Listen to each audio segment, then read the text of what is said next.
కొలస్సీలకు రాసిన పత్రిక మనం 3వ అధ్యాయం ఈరోజు ధ్యానించుకుందాం. అందరం కూడా కొలస్సీలకు రాసిన పత్రిక 3వ అధ్యాయం. పౌలు కొలస్సీలకు ఈ పత్రిక రాస్తూ వారికి యేసుక్రీస్తు ప్రభువు గురించి మొదటి అధ్యాయంలో వివరిస్తూ, 2వ అధ్యాయంలో ప్రాముఖ్యంగా ఈ లోక సంబంధమైన ఇశ్రాయేలు ప్రజలు కొత్తగా ప్రభువును తెలుసుకుని వచ్చిన ఈ అన్యజనుల దగ్గరికి వచ్చి పారంపర్య ఆచారముల గురించి వారికి వివరించి వారిని యేసుక్రీస్తు ప్రభువు నుంచి పక్కకు తొలగించే ప్రమాదం ఉండడం వల్ల వారికి అన్ని కూడా వివరంగా చెప్పి ఎటువంటి ప్రమాదం ఉన్నది, ఎటువంటి వ్యక్తుల నుంచి మీరు దూరంగా ఉండాలి అని చెప్తూ పౌలు 2వ అధ్యాయము వారికి వివరించడము జరిగింది. అదే మాట కొనసాగిస్తూ 3వ అధ్యాయంలో పౌలు కొలస్సీలకు సంఘానికి, అక్కడ ఉన్న లవొదికయ సంఘానికి కూడా ఈ మాటలు చెప్తూ, ఎందుకంటే ఇదే పత్రికను వారికి కూడా వినిపించమని చెప్తాడు పౌలు. సో ఒక మాట చెప్తూ ఉపదేశములన్నీ కూడా ఈ 3వ అధ్యాయంలో వివరింపబడ్డాయి. సో ఆ ఉపదేశములు ఏమిటి అనేది మనము ఈరోజు ధ్యానించుకుందాం. 1వ వచనం, మీరు క్రీస్తుతో కూడా లేపబడిన వారైతే పైనున్న వాటినే వెదుకుడి, అక్కడ క్రీస్తు దేవుని కుడి పార్శ్వమున కూర్చుండి ఉన్నాడు.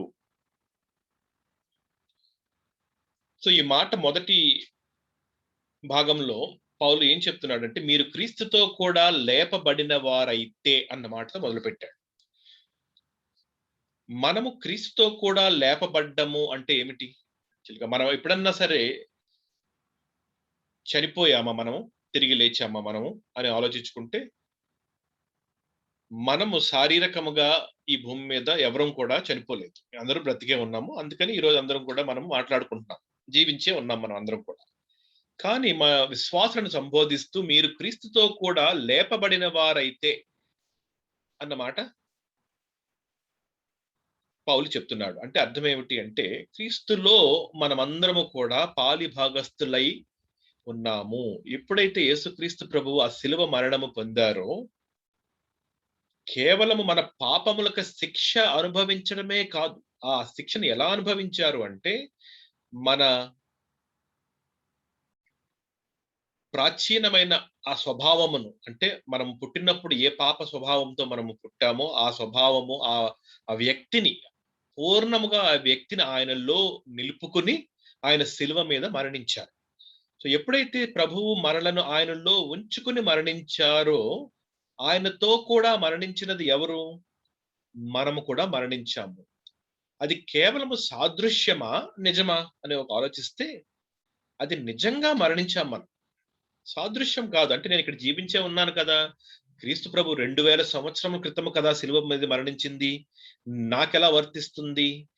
కేవలం ఒక ఉపమానం ఏమో అని చాలా మంది అనుకుంటారు. కానీ అది సత్యం కాదు. అది మనకి ఎలాగ రుజువవుతుంది అంటే, మనలోని ఆ పాత వ్యక్తి మనకి కనపడనప్పుడు మనకి అర్థమవుతుంది. ఆ వ్యక్తి ఏమైపోయాడు? ఆ వ్యక్తి ఏమయ్యాడు అంటే, ఆ వ్యక్తి మృతి చెందాడు. అది నిజమది. ఎందుకంటే మనం కేవలం శరీరమే కాదు, మనము ప్రాణ ఆత్మ శరీరములతో కూడి ఉన్న మనము, మన ఒరిజినల్ ఆత్మ అంటే మన పుట్టినప్పటి నుంచి మనలో ఉన్న ఆ ప్రాచీన స్వభావమైన ఆత్మ ఏమైంది అంటే, దానికి మరణము సంభవించింది. ఎలా సంభవించింది? యేసుక్రీస్తు ప్రభువు శిలువ మీద మనలను ఆయనలో ఉంచుకొని మరణించారు. ఎందుకు? ఆ మరణము మనకి ఆవశ్యకము. పాపమునకు జీతము మరణము అన్నప్పుడు మనం అందరము మరణించాలి కనుక, ఈ ప్రాణాత్మ శరీరముతో ఉన్న మనము ఇక్కడ మరణింప చేయట్లేదు దేవుడు ఈ భూమి మీద. శిలువ మీద ఆయన శరీరములో మనల్ని ఉంచుకుని ఆయన శిలువ మీద మరణించినప్పుడు మనలను కూడా ఆయనతో పాటు మృతి చెందింప చేశారు. అందుకనే ఈ మాట మొదలుపెట్టాడు పౌలు. మరి ఈ మరణము ఎందుకు చెందుతున్నాం మనము? ఎందుకు అంటే, మనం విశ్వసించి నా పాపములకు శిక్ష నీవు అనుభవించావు యేసయ్యా, నీవు నా దేవునిగా, నా రక్షకునిగా నేను అంగీకరిస్తున్నాను అని నోటితో ఒప్పుకొని హృదయంతో విశ్వసించినప్పుడు మనం ఒక ఉద్దేశ్యముతో ప్రభువుని విశ్వసిస్తున్నాము. ఏమిటా ఉద్దేశ్యము? ఆయన మనకిచ్చు వాగ్దానమైన నిత్య జీవము, మరణాన్ని జయించుట అను ఆ వాగ్దానము మనం తీసుకొనుటకు ఆయనను విశ్వసిస్తున్నాం మనం. కేవలం ఒక మాట చెప్పటం లేదు కదా యేసుక్రీస్తు ప్రభుతో. ప్రభువా మీరు నా దేవుడు అని చెప్పేసి మనము అలాగా నామకార్థముగా నోటితో చెప్పట్లేదు ఆ మాట. మన హృదయాంతరంగముల్లోంచి దేవా నీవు నా పాపములన్నిటికీ జీతము అయిన, శిక్ష అయిన ఆ మరణమును నా బదులు నీవు శారీరకముగా తీసుకున్నావు కాబట్టి, నీవు నిన్ను నేను విశ్వసిస్తూ నీవు నాకిచ్చే వాగ్దానమైన పాప క్షమాపణ, నిత్య జీవము నేను పొందుకుంటున్నాను అన్న ఒక పూర్ణమైన ఆలోచనతో మనం ప్రభువు దగ్గరికొచ్చాం మనం అందరం కూడా. మరి అటువంటి సందర్భంలో మనం ప్రభువులోకి వెళ్ళినప్పుడు, ప్రభువు మరణించినప్పుడు, యేసుక్రీస్తు ప్రభువుని ఆ మరణము నుండి తండ్రి తిరిగి జీవింపచేశారు. సో, ఆయన మృతులలో నుంచి లేచారు. మరి ఆయనలో ఇమిడి ఉన్న మనము ఆయన మృతుడై పాతిపెట్టబడి మరి తిరిగి లేచినప్పుడు, మనము కూడా యేసుక్రీస్తు ప్రభువులో లేపబడ్డాం కదా! అది సాదృశ్యం కాదు కదా! అది నిజము కదా అది. సో, కనుక మీరు క్రీస్తుతో కూడా లేపబడిన వారైతే పైనున్న వాటినే వెదకుడి. సో, అక్కడకి తీసుకొచ్చాడు పౌలు. ఏమని అంటే, మీరు ఏ ఉద్దేశ్యముతో యేసుక్రీస్తు ప్రభువును విశ్వసించారు మీరు? ఉన్నతమైన నిత్య జీవము కొరకు కదా! పరలోక సంబంధమైన విషయముల గురించి కదా! ఈ లోక సంబంధమైన విషయములలో ఉండి, ఆ పాప భారమును మోయలేక విసిగిపోయి, మనం యేసుక్రీస్తు ప్రభువు దగ్గరికి వచ్చినప్పుడు, మరి ఆయనతో లేపబడిన తర్వాత, మళ్ళీ ఈ లోక సంబంధమైన విషయాల్లో ఎందుకు చూస్తారు మీరు? మీరు వచ్చిన ఉద్దేశ్యమే, ఆ సంకల్పమే మీరు ఉన్నతమైన నిత్య జీవమునకు పరలోక రాజ్య సంబంధమైన విషయముల కొరకు మీరు ప్రభువు దగ్గరికి వచ్చారు కనుక, మీ దృష్టి ఇప్పుడు ఎక్కడుండాలి మీరు? మీరు ఆల్రెడీ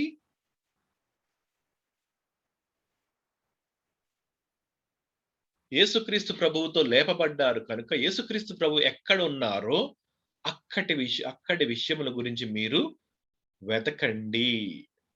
అది మాట. మీరు క్రీస్తుతో కూడా లేపబడిన వారైతే పైనున్న వాటినే వెదకుడి. పైనున్న వాటిని వెతకడం అంటే అర్థమేమిటి? పైన ఏమన్నా వస్తువులున్నాయా మనం వెతుక్కోవడానికి? ఈ మామూలుగా దేని గురించి వెతుకుతాం మనము? మనకు ఏదన్నా పోయిన తర్వాత మనం వెతుక్కుంటాం మనం కదా! వెతుకుట అనేది ఎప్పుడు జరుగుతుంది? మనకి లేదది. కనుక మనం దాన్ని వెతుకుతున్నాము. దాని గురించి ఆకాంక్షిస్తున్నాము. సీకింగ్ అది ఓ వర్డ్ అది. సో, పైనున్న వాటినే వెదకుడి అంటే దేవునికి ఇష్టమైన కొన్ని విషయములు ఉన్నవి. ఆ విషయములు ఏమిటో మనము తెలుసుకోవాలి అన్నది మన బాధ్యత. ఎందుకు? ప్రభువు మనము ఏం పోగొట్టుకున్నామో అది మనం తిరిగి ఇస్తానని చెప్పారు. మీరు పాపము వలన నాతో ఉన్న సహవాసమును పోగొట్టుకున్నారు.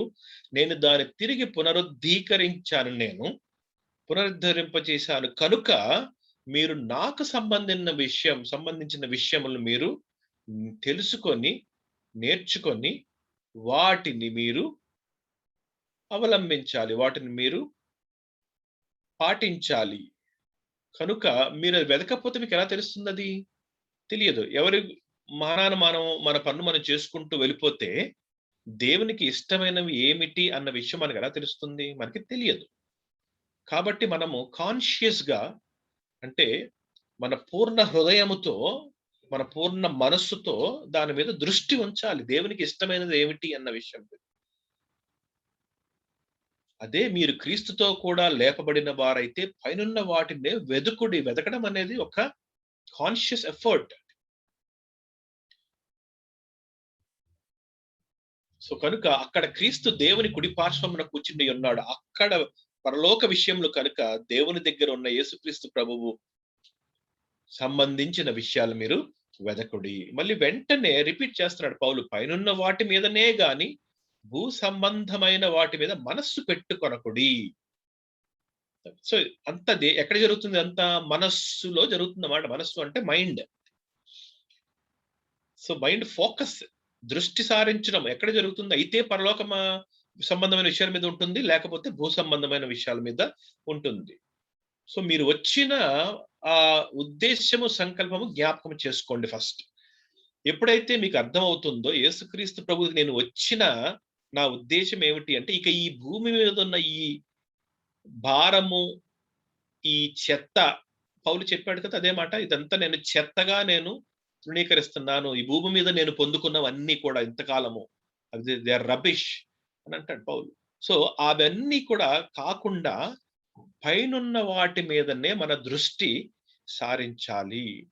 అంటే మన ఫోకస్ ఉండాలి, దృష్టి ఉండాలి, ఆలోచన ఉండాలి. ఇవన్నీ ప్రాక్టికల్ థింగ్స్. ఇవన్నీ కూడా కాలగమనంలో ఏదో కాలం మన ముందుకు నడిపిస్తుంది కదా అని చెప్పి ముందుకు నడుచుకుంటూ వెళ్ళిపోకూడదు. మీరు సమయం మిమ్మల్ని ముందుకు తీసుకెళ్తుంది కదా అని చెప్పి సమయానికి బానిసలైపోయి మీరు వెళ్ళకూడదు. మీరు సమయాన్ని నియంత్రించాలి. మీ చుట్టుపక్కల ఉన్న పరిస్థితులు మిమ్మల్ని నియంత్రించకూడదు. మీరు దేవుని విషయంలో మీరు నియంత్రణ కలిగి ఉండాలి. అంటే నీ మనస్సు నీ కంట్రోల్లో ఉండాలి. నేనేం చేస్తున్నాను, నేనేం చేయకూడదు, నేనేం చేయాలి, ఏం చేయకూడదు, అది నిర్ణయించుకునేది ఎవరము? అది మనము, ఇండివిజువల్. ప్రతి వ్యక్తి కూడా అది నిర్ణయించుకోవాలి. ఏమీ కూడా వాటంతట అవే జరిగిపోవు. అది ప్రభువు చెప్తున్నారు అక్కడ మనకి. ఇది మీ కాన్షియస్ ఎఫర్ట్ నాకు కావాలి. మీ నుంచి మీరు ఇచ్చేది ఏమిటి? నా నుంచి నేను నా సహాయం ఇస్తాను. పరిశుద్ధాత్మ దేవుని నేను ఇచ్చాను, శక్తిని ఇచ్చాను నేను మీకు, మరణాన్ని జయించాను నేను, మీ అందరికి నిత్య జీవం ఇచ్చాను నేను. ఇప్పుడు మీరేం చేస్తున్నారు? అది ప్రశ్న అన్నమాట. చూడండి, ఒకసారి గమనిద్దాం. ఈ వాక్యంలో ఏం కనపడుతుంది మనకి? ఒక ఉపదేశం కనబడుతుంది. అంటే ఒక పని చేయమని చెప్తున్నాడు పౌలు. అంటే ఏదో ఒక వాక్యం కాదు ఇది చదువుకుంటూ వెళ్ళిపోయాక. మనం కాన్షియస్ గా ఆ పని చేయాలి అన్న ఒక దృఢ నిశ్చయము, సంకల్పము మనందరిలోకి రావాలి. అదేమిటి అంటే పైనున్న వాటినే వెతకాలి. అంటే ఒక వస్తువులు కాదు. మనం ఆల్రెడీ మనము ధ్యానించాం చాలాసేపు. అది దేవునికి ఇష్టమైన విషయములు ఏమిటి మన జీవితంలో, అది పైనున్న వాటినే వెదకుడి. సో అందుకనే రిపీట్ చేస్తూ, ఎంఫసైజ్ చేస్తూ, పైనున్న వాటి మీదనే గాని భూ సంబంధమైన వాటి మీద మనస్సు పెట్టుకొనకుడి. అంటే ఒక పార్ట్ అలాగే భూ సంబంధమైన విషయాల మీద అలాగా ఫోకస్ ఉంటే దేవునికి ఇష్టం కాదంటున్నారు దేవుడు. అసలు భూ సంబంధమైన విషయాల మీద మనసు పెట్టద్దు అంటున్నారు. కొంత పెట్టి కొంత అక్కడ పెట్టండి అనట్లేదు. మీరు భూమి మీద జీవించాలి కాబట్టి మీ మనసుని ఇక్కడ 50% అక్కడ 50% ఉంచండి అనట్లేదు. ఉపదేశం ఏమిటి అంటే అసలు భూమికి మీకు సంబంధం లేదు. మీరు విడిపోయారు భూమితో. మీ సిటిజన్షిప్ పౌర స్థితి, మీ పౌర స్థితి ఎక్కడ ఉన్నది? పరలోకమందు ఉన్నది. మీరు భారతదేశ పౌరులు కాదు, లేకపోతే పలానా ఇంకొక దేశపు పౌరులు కాదు. అది కేవలం శరీరానికి సంబంధించినదే. మీరు ఆత్మయందు తిరిగి లేపబడ్డారు. ఈ శరీరంలో జీవిస్తున్న వ్యక్తి మునుపటి వ్యక్తి కాదు. మీ పుట్టినప్పుడు మీతో పాటు బయటకు వచ్చిన ఆ వ్యక్తి లేడు ఇప్పుడు. ఆ వ్యక్తి మృతి చెందాడు.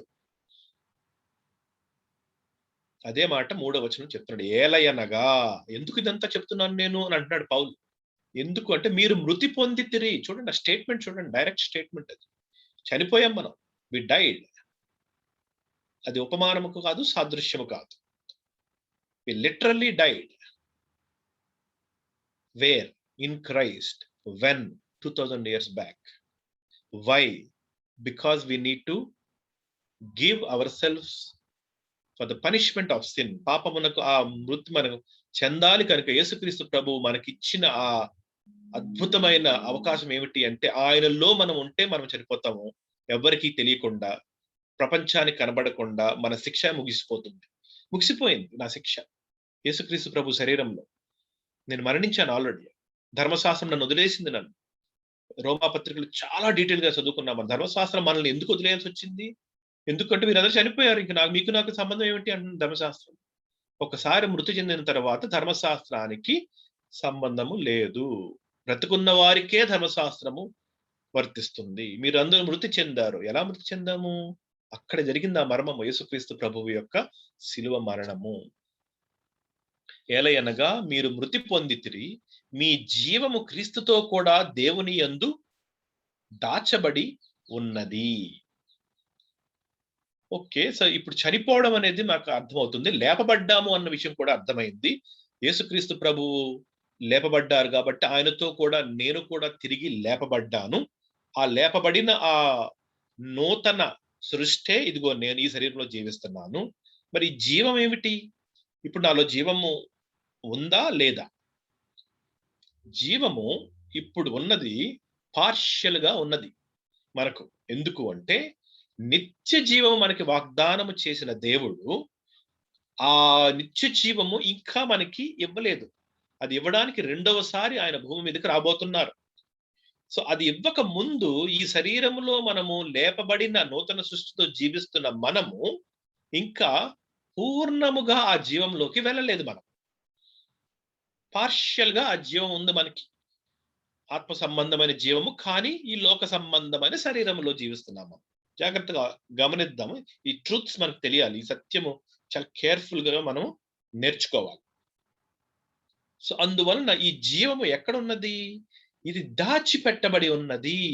ఎవరికి దాచిపెట్టింది ఎవరికైనా కనపడుతుందా? కనపడదు. అందుకనే దాచిపెట్టబడింది. ఎక్కడ దాచిపెట్టారు? యేసుక్రీస్తు లోపల దాగి ఉన్నది.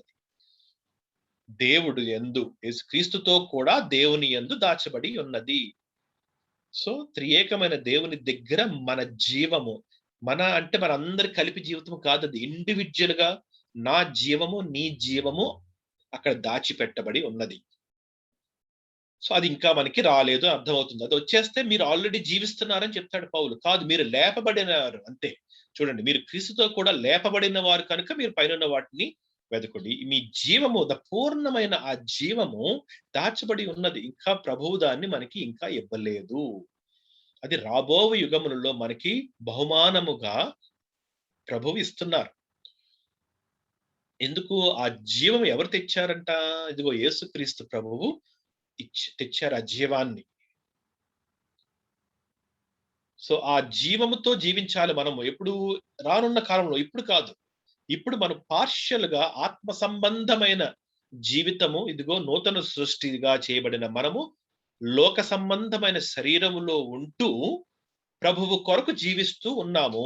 ఒక రోజు అపూర్ణమైన జీవితం ఇచ్చుటకు ప్రభువు వస్తున్నారు. 4వ వచనం చదువుదాం చూడండి.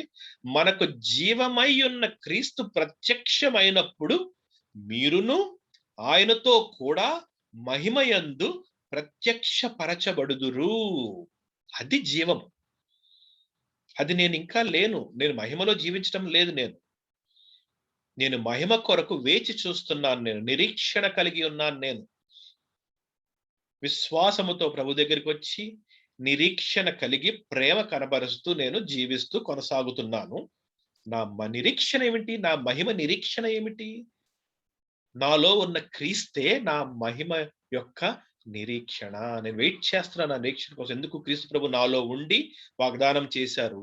పరిశుద్ధాత్మ దేవుని నాకు వాగ్దానపు ఉంగరముగా ఇచ్చారు. బెట్రోతల్ రింగ్. ఇవన్నీ మనం ఆలోచిస్తే మనకు అర్థమవుతుంది అన్నమాట. ప్రభు ఏమిచ్చి వెళ్ళారు మనకనేది. సంచకరువు ఇచ్చి వెళ్ళిపోయారు. నేను వస్తాను, మళ్ళీ నిన్ను తీసుకుంటాను, నేను నా భార్యగా. పెండ్లి కుమార్తె తీసుకోవడానికి, తన కొరకు తెచ్చుకోవడానికి పెండ్లి కుమారుడు మళ్ళీ రావడానికి వెళ్ళిపోయే ముందు మనకి ఆత్మ అను సంచకరువుని ఇచ్చి వెళ్ళిపోయారు. సో వచ్చినప్పుడు ఏమిస్తున్నారు? అపూర్ణమైన జీవము ఇస్తున్నారు మనకి. అదే పెండ్లి కుమార్తె పెండ్లి కుమారునితో జతపరచబడము. మహిమలోకి మనం వెళ్ళిపోతున్నాము. మనకి ఆ మహిమ లేదు ఇప్పుడు, ఇంకా వేచి చూస్తున్నాం మనం.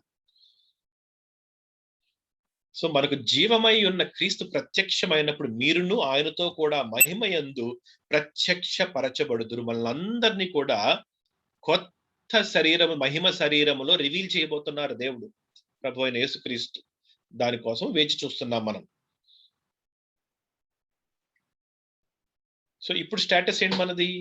ఒరిజినల్ పర్సన్ మృతి చెందాడు, నూతన సృష్టి మనం లేపబడ్డాము, జీవిస్తూ ఉన్నాము, మహిమ జీవము కొరకు వేచి చూస్తూ ఉన్నాము. అది మన కరెంట్ స్టేట్. జీవించుచున్న మనం అందరికీ ఉన్న విశ్వాసులకు ఉన్న కరెంట్ స్టేట్, మన స్థితి. ఇది మనం అర్థం చేసుకోవాలి. ఎందుకంటే నెక్స్ట్ వాక్యమునకు బ్యాక్గ్రౌండ్ ఇన్ఫర్మేషన్ అంతా మనం ఇప్పుడు చదువుకున్నాం మనం. కావున, అది ఆ వర్డ్ ఇంపార్టెంట్. ఇప్పుడు మీరు తెలుసుకున్న మీ స్థితిని అర్థం చేసుకున్నారు కదా, కాబట్టి దట్స్ వై దేర్ ఫోర్, కావున భూమి మీదనున్న మీ అవయవములను అనగా జారత్వమును, అపవిత్రముతను, కామాతురతను, దురాశను, విగ్రహారాధన అయిన ధనాపేక్షను చంపివేయుడి. ఎందుకు ఈ స్టేట్మెంట్ పౌలు ఇవ్వాల్సి వచ్చింది అంటే, ఆ ముందు 4 వచనములు చాలా కీలకం ఆ విషయంలో. మనము మృతి చెంది తిరిగి లేపబడిన తరువాత దేవుని సంకల్పము చొప్పున మనకున్న ఇదే శరీరంలో తిరిగి ప్రవేశపెట్టారు. మనం తిరిగి జన్మించిన రోజు మన నూతన సృష్టి అయిన ఆత్మని శరీరము మార్చలేదు. అందుకనే బోర్న్ అగైన్ అయిన మనల్ని అందరం కూడా అదే శరీరంతో కొనసాగుతున్నాము. నువ్వు బోర్న్ అగైన్ కాకముందు నీ శరీరం మీద ఏమన్నా దెబ్బ గాని, మచ్చ గాని ఏదన్నా ఉంటే అవి ఈ రోజు కూడా ఉంటాయి అవి నీకు. ఎందువలన? శరీరమునకు మార్పు చేయలేదు. నీ ఆత్మ మార్పు జరిగింది, ఎక్స్చేంజ్ అయిపోయింది. చనిపోయాడు పూర్వపు వ్యక్తి, నూతన సృష్టిగా వచ్చాము. ఈ నూతన సృష్టిగా తిరిగి ప్రభువులో మనం లేపబడిన మనము ఇదే శరీరంలోకి ఒక ఇన్స్టెంట్ మూమెంట్ లో వెళ్ళిపోయాం. ఆ బోర్న్ అగైన్ ఎక్స్పీరియన్స్ అప్పుడు వెళ్ళిపోయిన తర్వాత ఏం జరుగుతుంది? ఈ శరీరం అలాగే కంటిన్యూ అవుతుంది. దాని ఆశల్ని మనకి అర్జీ పెడుతుంది. పెట్టినప్పుడు ఇంతకు ముందు నేను ఆ పాప శరీరమునకు బానిసనైపోయి ఉన్నాను. ఇప్పుడు నేను జయము పొంది ఉన్నాను ఆ శరీర ఆశల మీద. ఎందుకు? నూతన సృష్టిగా ఈ శరీరంలోకి తిరిగి వచ్చాను కనుక. సో ఇప్పుడు నాకు నియంత్రణ ఉన్నది నా శరీరం మీద. ఆ శక్తి ఇచ్చారు దేవుడు. ఆ శక్తి ఇచ్చినప్పుడు ఆ శక్తిని మీరు ఎగ్జిక్యూట్ చేయాలి మీరు అంటున్నారు దేవుడు అన్నమాట. అది పాయింట్ అక్కడ. అది ఆటోమేటిక్ గా జరగదు. దానంతట అదే మీరు మీలో ఉన్న పాపములన్నిటిని, ఇదిగో నేను యేసుప్రభు నమ్మాను కదా, ఇక నుంచి నేను పాపంలో జీవించను నేను, అది జరగదది. పాపములో జీవించకుండా ఉండుటకు కావలసిన అస్త్రములన్నీ కూడా నీకు ఇచ్చారు. ఆ అస్త్రములను నీవు ఉపయోగించాలి. సో ఏం ఉండిపోయినాయి మనలో? మన అవయములన్నీ ఉండిపోయినాయి. అవయవములు, మెంబర్స్ ఆఫ్ దిస్ బాడీ కదా. అదే నా కళ్ళు, నా చేతులు, నా లోపలున్న నా శరీర సంబంధమైన ఆశలు అన్ని అలాగే ఉన్నాయి, ఏం పోలేదు. ఎవ్వరు కూడా మిస్లీడ్ అవ్వద్దు. విశ్వాస అయిన తర్వాత అన్ని వెళ్ళిపోతాయి అంటే అది కాదు ట్రూత్. అది everything what you are before the same state of your body is still there. నీ శరీరం అదే ఆశలను ఈ రోజు కూడా నీకు అర్జీ పెడుతుంది, రిక్వెస్ట్. ఇంతకు ముందు శాసించేది, ఇప్పుడు ఆ శాసించే అధికారం కోల్పోయింది శరీరము. ఇప్పుడు అర్జీ పెడుతుంది.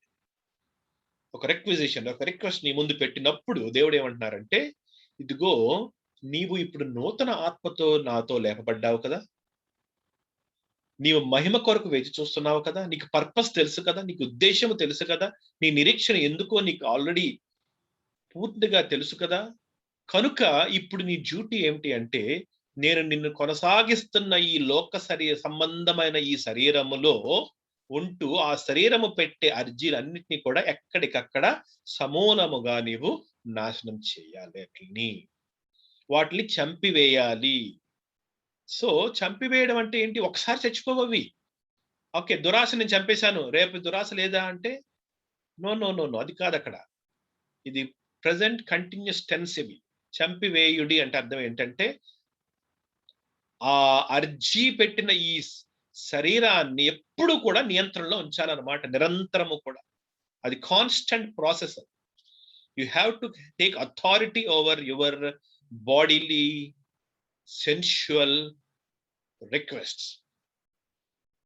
సెన్షువల్ అంటే సెన్సెస్ అన్నమాట. అంటే ఇంద్రియములు, కళ్ళు, చెవులు, మాటలు, ఇవన్నీ కూడా పంచేంద్రియాలు అంటాం కదా మనం. అవన్నీ కూడా ఏమంటే ఇవన్నీ శరీర సంబంధమైన ఆశలను ఎప్పుడు కూడా బయటకు తీసుకొస్తూ ఉంటాయి. అవే అజారత్వము, అపవిత్రత, కామాతురత, దురాశ, ధనాపేక్ష. విగ్రహారాధన లేదు ఇందులో తెలుసా? అక్కడ కనపడుతున్న విగ్రహారాధన కాదది. విగ్రహారాధన అయిన ధనాపేక్ష. అంటే దేవుడు ధనాపేక్షను విగ్రహారాధనతో పోలుస్తున్నారు ఇక్కడ. సో ధనాపేక్ష అనేది అక్కడ ఇష్యూ. అక్కడ చాలా ఈజీగా మనుషుల్లో పడేవేసేది ఆ కోరిక, ధనము మీద కోరిక.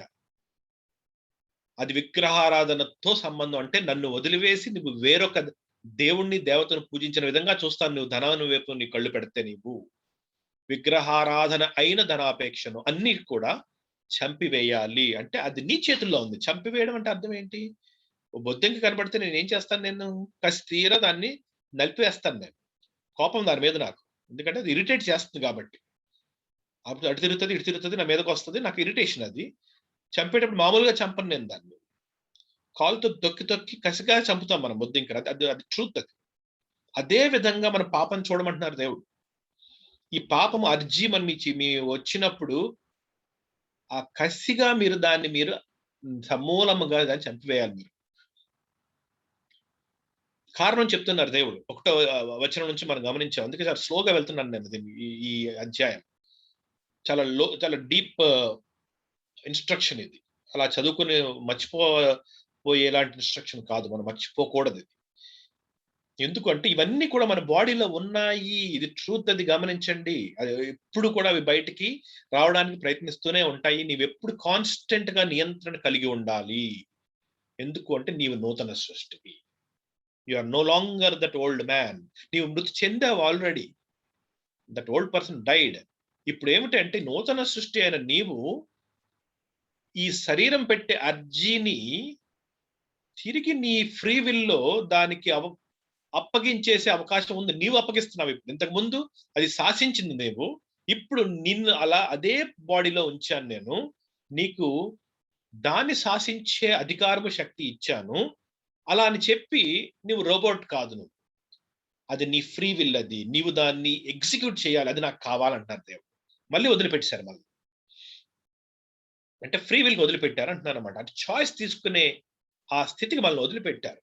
సో ఇప్పుడు మనం ఏం చేయాలి? ఆ జ్ఞానము మనం తెలుసుకున్నాము కనుక ఆ జ్ఞానము, దేవుని వాక్యము మనల్ని నడిపించి మన ఫ్యూచర్, మన గమ్యం ఏంటో మనము జ్ఞానవంతముగా నేర్చుకున్నప్పుడు ఇవి అన్నీ కూడా మనము విసర్జించాలి. రైట్? ముందుకు వెళ్దాం.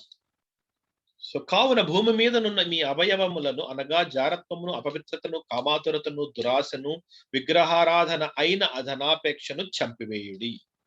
వాటి వలన దేవుని ఉగ్రత అవిధేయుల మీదికి వచ్చును. సో దేవునిని విశ్వసించని వారు ఏం చేస్తున్నారు? ఆ అవిధేయతలో కొనసాగుతున్నారు. దేవుడు ఏమంటున్నారు? త్వరగా నేను రాబోతున్నాను, నా ఉగ్రతను వారి మీద చూపిస్తున్నాను నేను. ఎందుకంటే వారు పాప క్షమాపణ పొందుకోవడానికి నా దగ్గరికి రాకుండా వారి అవిధేయతలో వారు కొనసాగిపోతున్నారు. నేను వచ్చి ఉగ్రతను ఇవ్వబోతున్నాను, వారి మీదకి నేను పంపబోతున్నాను. వాటి వలన దేవుని ఉగ్రత, ఎందువలన పాపం అంతటికీ శిక్ష విధిస్తారు దేవుడు. నిత్య మరణము విధించబోతున్నారు పాపమునకు. ఎందుకంటే ఆ పాప క్షమాపణ ఇచ్చే అవకాశం వాళ్ళు తీసుకోలేదు కనుక. సో వాటి వలన దేవుని ఉగ్రత అవిధేయుల మీదకి వచ్చును. ఇప్పుడు మీరు మన దగ్గరికి వస్తున్నారు మళ్ళీ. పూర్వము వారి మధ్య జీవించినప్పుడు మీరును వీటిని అనుసరించి నడుచుకుంటేది. నేను నూతన సృష్టి కాకముందు నేనేం చేశాను? ఇదిగో ఈ అవిధేయులైన వారు ఇప్పుడు ఎలా నడుచుకుంటున్నారు, నేను కూడా ఒకప్పుడు అలాగే నడుచుకున్నాను. నేను ఆ జారత్వము, అపవిత్రత, కామాతురత, దురాశ, ధనాపేక్ష అన్ని నాకున్నాయి ఒకప్పుడు. పూర్వము. ఏ పూర్వము? క్రీస్తుతో లేపబడని ముందు. కాంటెక్స్ట్ అంతా కూడా మీరు క్రీస్తుతో లేపబడిన తరువాత అక్కడ స్టార్ట్ అయింది అధ్యాయం. మీరు మృతి చెందారు యేసు ప్రభువులో. మృతి చెందక ముందు నేను ఎలా ఉన్నాను? ఇదిగో ఈ విధంగా ఉన్నాను నేను. ఆ పైనవన్నీ చేశాను నేను. పూర్వము వారి మధ్య జీవించినప్పుడు మీరును వీటిని అనుసరించి నడుచుకొంటిరి.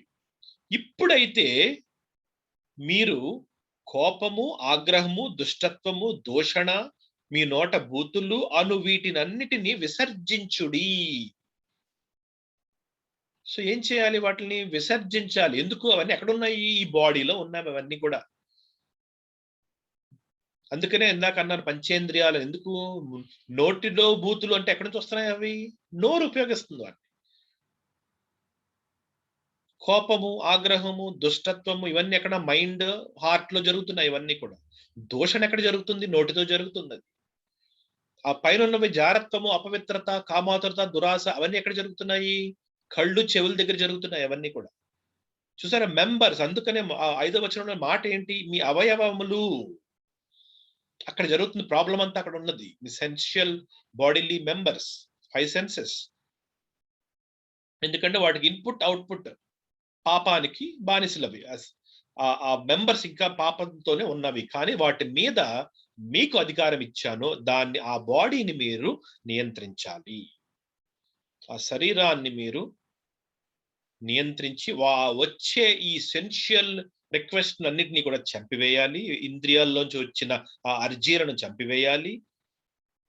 వాటి అవుట్‌పుట్ అయిన ఈ కోపము, ఆగ్రహము, దుష్టత్వము, దూషణ, ఈ మాటలు ఇవన్నీ కూడా రానివ్వకుండా మనం చేయాలి. మెంబర్స్‌ని కంట్రోల్ చేసి వాటి అవుట్‌పుట్ అయిన రిజల్ట్ అయిన పాప క్రియలను మీరు విసర్జించాలి, తృణీకరించాలి. ఇక నుంచి చేయకూడదు. ఇప్పుడు అయితే ఎందుకు ఇప్పుడు? కారణం ఏమిటి? మనం క్రీస్తుతో కూడా లేపబడ్డాము కనుక. 5వ వచనం నెక్స్ట్ స్టార్ట్ అయింది కావున.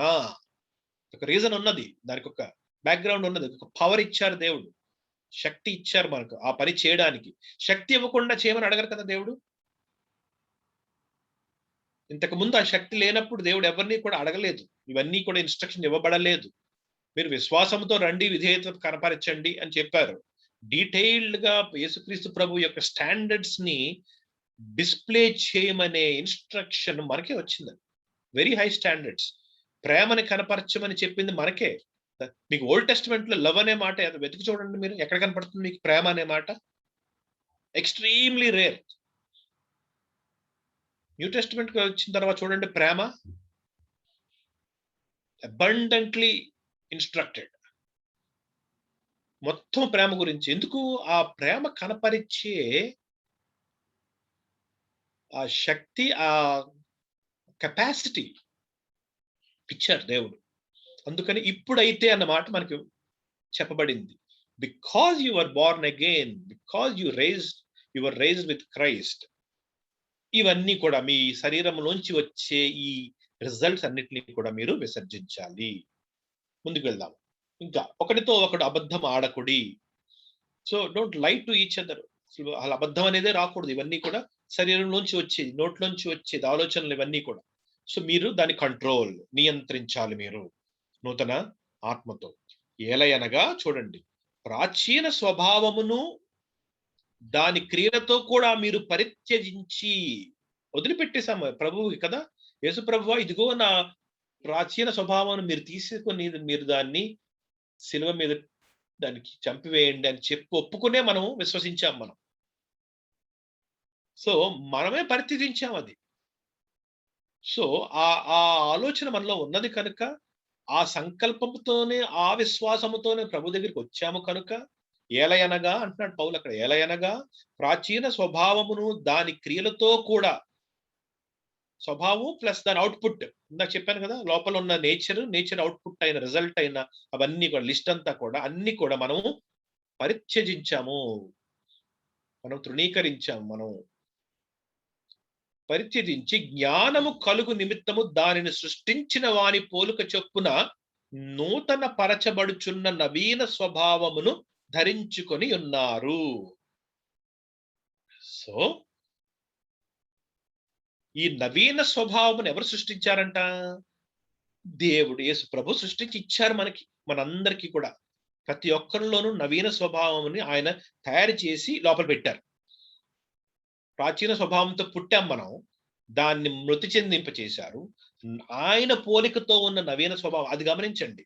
దాన్ని సృష్టించిన వాని పోలిక చొప్పున నూతన పరచబడుచున్న చూడండి. అంటే ఒక నవీన స్వభావం మనకి ఇచ్చి, ఈ స్వభావము నాలాగా మారుతూ ఉండాలి. జాగ్రత్తగా అబ్జర్వ్ చేయండి ఆ మాట. యేసుక్రీస్తు ప్రభువు స్వభావము లాగా క్రియేట్ చేసి మనల్ని పెట్టేయలేదు. ఆయన పోలిక చొప్పున క్రియేట్ చేశారు. అది దానికి ఒక ప్రాసెస్ ని ఏర్పరిచారు. డిఫరెన్స్ గమనించారు కదా మీరు? డైరెక్ట్ గా యేసుక్రీస్తు ప్రభు స్వభావం మనలో వచ్చేయలేదు. మనకి అలా వచ్చేస్తే మనం పాపం చేయం. అసలు అసలు ఈ పాప శరీరంలో అటువంటి స్వభావాన్ని ప్రభువు సంకల్పించలేదు. ఆయన పోలిక చొప్పున ఇనిషియల్ గా దాన్ని తయారు చేసి నవీన స్వభావము క్లీన్ గా మనకి ఇచ్చి దాన్ని ఏం చేస్తున్నారు, డే టు డే లైఫ్ లో మీరు నేర్చుకుంటూ నాలాగా మారుతూ ఉండాలి ఆ స్వభావము. ఎందుకు? అది ఎప్పుడు జరుగుతుంది? When you know Christ more and more. క్రీస్తును ఇంకా ఇంకా ఇంకా తెలుసుకున్న కొలది ఆయనలాగా ఇంకా ఇంకా ఇంకా మారుతూ ఉంటాం మనం. అందుకని జ్ఞానము కలుగు నిమిత్తము. సో ఆ జ్ఞానం అంటే ఏని జ్ఞానము? ప్రభువును గూర్చిన జ్ఞానం అది. పైనున్న వాటిని గూర్చిన జ్ఞానం అది. ఫస్ట్ కొద్దాం మనం. మొత్తం కాంటెక్స్ట్ అంతా అర్థం చేసుకుందాం ఇప్పుడు. సో జ్ఞానము కలుగు నిమిత్తము ఏమిటా జ్ఞానము? ఆ జ్ఞానం ఏమిటి అంటే దేవునికి ప్రీతికరమైన విషయములు, దేవుని సంబంధమైన విషయములు, అవి జ్ఞానం. అవి నాకు కలగాలి. అవి నాకు కలగాలంటే నేను ఎక్కడ స్టార్ట్ అవ్వాలి? నేను సిలువ దగ్గర స్టార్ట్ అవ్వాలి. నేను ఫస్ట్ ఓల్డ్ మ్యాన్ నేను ఆయనకు అప్పగించాలి. ఆయన పరిత్యజించాను నేను. ఆయన ప్రభు ఏం చేశారు? దాన్ని మరణింప చేశారు. ఒక్కొక్క నవీన స్వభావమును సృష్టించి నాకు ఇచ్చారు. నా లోపల పెట్టారు. పెట్టినప్పుడు ఇప్పుడు ఈ స్వభావం ఏం చేస్తుంది? నన్ను క్రీస్తులాగా మారుస్తూ ముందుకు వెళ్తుంది. ఈ స్వభావము మార్చబడుతుంది. ఎలాగా? ఆయనలాగా మారిపోవాలి ఆ ప్రాసెస్. సో జ్ఞానము కలుగు నిమిత్తము దానిని సృష్టించిన వాని పోలిక చొప్పున నూతన పరచబడుచున్న నవీన స్వభావమును ధరించుకొని ఉన్నారు. సో నేను ధరించుకున్నాను. అక్కడ స్టార్ట్ అయింది నా న్యూ లైఫ్ ఇన్ క్రైస్ట్. అది ముందుకు వెళ్తుంది. యేసుక్రీస్తు ప్రభువులాగా మారుతుంది స్వభావము. Day by day, day by day. అలా మారుతున్న కొలది నేను క్రీస్తుని ప్రభువుని తెలుసుకుంటున్నాను, ఆయనలాగా మారుతున్నాను. ఇవన్నీ జరుగుతున్నాయి కనుక మీరు ఇప్పుడు లోక సంబంధమైన, భూ సంబంధమైన, శరీర సంబంధమైన కోరికల వైపు మీరు కళ్ళెను పెడతారు. మీరు దృష్టి ఇటు పెట్టద్దు. దృష్టిని ఆకర్షించడానికి ఇవన్నీ ఉన్నాయి. ఈ శరీరం రెడీగా ఉంటుంది. శరీరము, నేత్రము, డంబము, ఈ మూడు కూడా ఎప్పుడు కూడా always ready to request you, మా మీద ఫోకస్ పెట్టు, మా మీద ఫోకస్ పెట్టు, మా మీద ఫోకస్ పెట్టు, దృష్టి పెట్టు అని అంటానే ఉంటాయి. ప్రభు ఏం చెప్తున్నారంటే, ఇదిగో నేను కంప్లీట్ గా మీకు ఒక కొత్త సృష్టి, నూతన ఆత్మ, నూతన స్వభావం మీకు ఇచ్చాను. మీరు దాన్ని బట్టి మీరు నాతో లేపబడ్డారు కనుక మీరు పైనున్న వాటినే వెతుకుడి. నాలాగా దినదినము మీరు మారుతూ ముందుకి కొనసాగండి. ఇది నా సంకల్పం. నేను వెంటనే మార్పు చేయలేదు. మిమ్మల్ని అందరినీ పరలోకానికి తీసుకువెళ్ళలేదు. మీరు ఇంకా ఈ శరీరంలో కొనసాగుతూ నన్ను మహిమపరచాలి. అది నా ఉద్దేశం. ఇది మీరు అర్థం చేసుకోవాలి.